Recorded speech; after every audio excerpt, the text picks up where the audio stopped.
ፋርማሲ ቭሎግ ፓርት 1።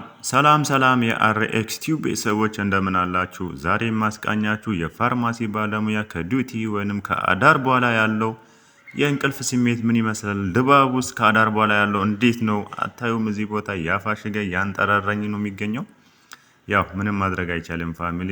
አይኔ በጣም ያቃጠለኝ ነው፣ ምክንያቱም ማታ በጣም የተነሳው ነው ያደርኩት።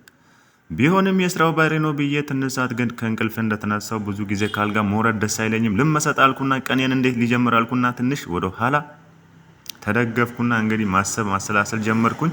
አይኔ ግን በጣም እያቃጠለኝ ነው ቤተሰብ አልኩኝና ወደ ጸሎት ስፍራ ለመሄድ ነው። ግን እኔ የጸሎት ስፍራን በቪዲዮ ካሜራ አላሳይም፣ ብዙ ጊዜ ጸሎት በልብ ነው አልኩና ጫማዬን አነሳውና ለመጫመት ዝግጁ ከዛን ወጣ ማለት አለብኝ አልኩና ከዲዩቲ ሩም እየወጣው ነው። ኤርፎኔን ማታ የተደረኩ ብዬ ካስቀመጥኩበት ቦታ ኤርፎኔን አነሳውና መዝሙር መስማት አለብኝ ብዬ የሞዶን መዝሙሬን እየሰማው ነው።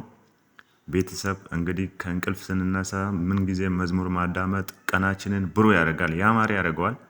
መዝሙር እንድታዳምጡ ጋብዛችኋለሁ። እሰይ ነጋ ላመሰግን ነው አይኔን ከደንኩት አንተን አምኜ ነው። አይኔን ከደንኩት አንተን አምኜ ነው። እሰይ ነጋ ላመሰግን ነው አይኔን ከደንኩት አንተን አምኜ ነው።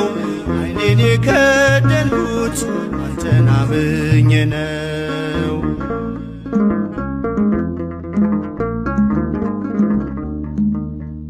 በበደሌ ሳትፈርድ ስትጠብቀኛለህ፣ ከኔ በላይ ለኔ ታስብልኛለህ።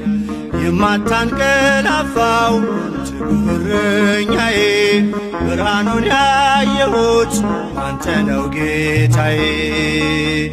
እሰይ ነጋ